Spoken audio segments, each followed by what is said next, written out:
How prevalent is racism in our communities today? That's the one I was waiting for. How prevalent is racism in our communities? It's prevalent. People have gotten good at hiding it, though.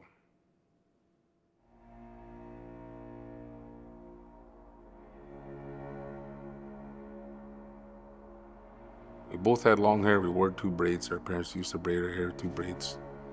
And I remember playing on the apparatus in the playground at recess. And I remember these non-Indigenous boys were above us on top of the apparatus, and they were spitting it in our hair. You dirty Indians, you dirty savages, they're telling us. And that was my earliest memory of somebody being racist towards us, you know. I didn't know why. I didn't know I was a dirty Indian. I didn't know I was a dirty savage. Because I had brown eyes, brown skin, and I wore 2 braids. Apparently I'm a dirty Indian, you know. And how can you live in harmony if you're gonna look down on somebody because of the color of their skin? It's about understanding us as First Nations people, understanding who we are, what we've been through, how far we've come. We're still here. Our children are here. Our grandchildren are coming. Nobody's going anywhere.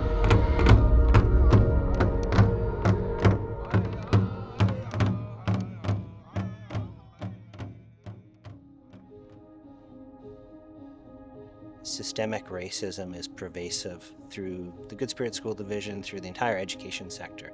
We're not reaching all of our students. We're not seeing the success that we would like to see with our Indigenous students. And we know that it's the system that's rigged against them. The support, it wasn't there for them. Their Indigenous ways of knowing and doing weren't being represented in the curriculum. So we recognize that we need to change things and ensure that their culture is honored, their language is honored, and opportunities are given to them.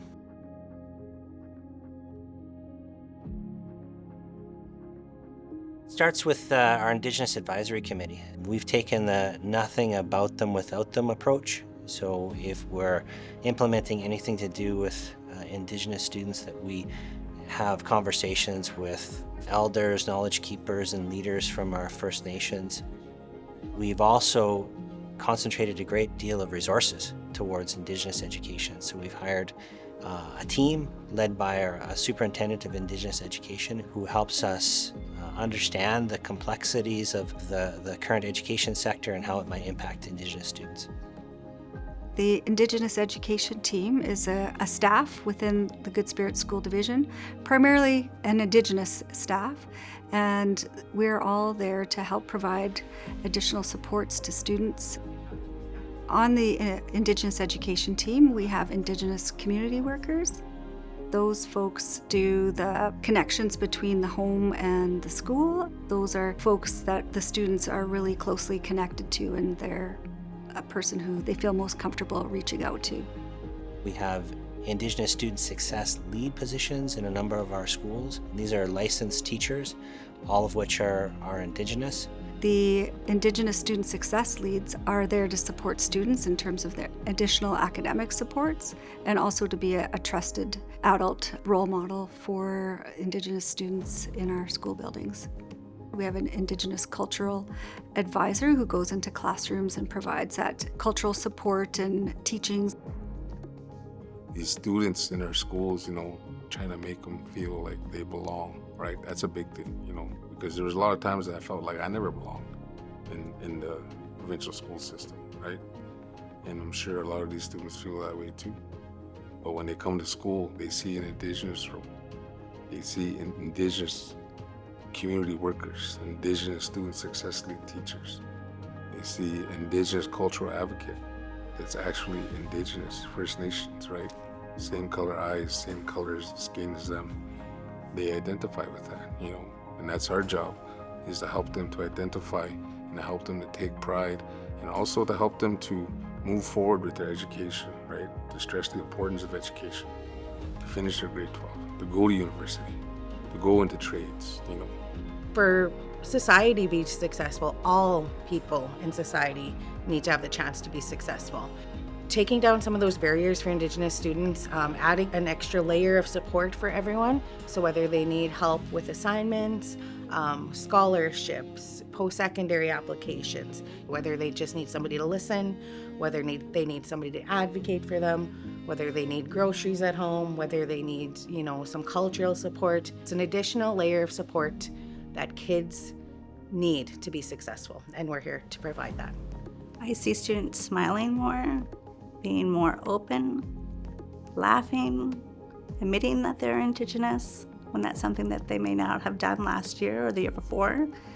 I think that's the first step, is saying, yeah, you know what, I am Indigenous and I am proud and I want to learn who I am and where I came from. And I see that happening with the students.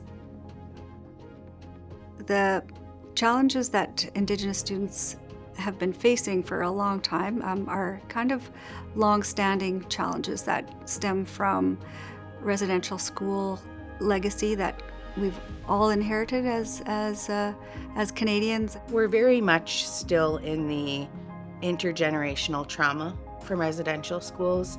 Many of the parents and grandparents have a deep mistrust of the educational system, and rightfully so. Many of our students are raised by their grandparents, so their grandparents lived that. You're trying to break those cycles, and you're trying to get through with them and get them to understand that, a lot of things that we went through as First Nations people, it wasn't our fault. A lot of things that the residential school did to our parents, our grandparents, our great-grandparents, we don't have to carry that anymore. We can let it go, right? And we can move on, right? And to hold your head high and be proud of who you are as Anishinaabe, Solo people, as Nehewak people, acknowledging your heritage, acknowledging where you come from, who you are. I feel Good Spirit School Division, they're trying. They're trying. Truth and reconciliation. They're trying to reconcile that relationship with families, with students. A lot of them are struggling with their grades or homework, even just coming to school. We're helping them because we want to see them make it. We want to see them get their grade 12. We want to see them go to university. I think there's nothing more important than the students that we have in our school and the success that they have in the future. And we can make a difference moving forward. And I want to be a person that's tried to make a difference. And ultimately, I'd love to see every student in the Good Spirit School Division flourish and thrive, regardless of where they come from and what their background is.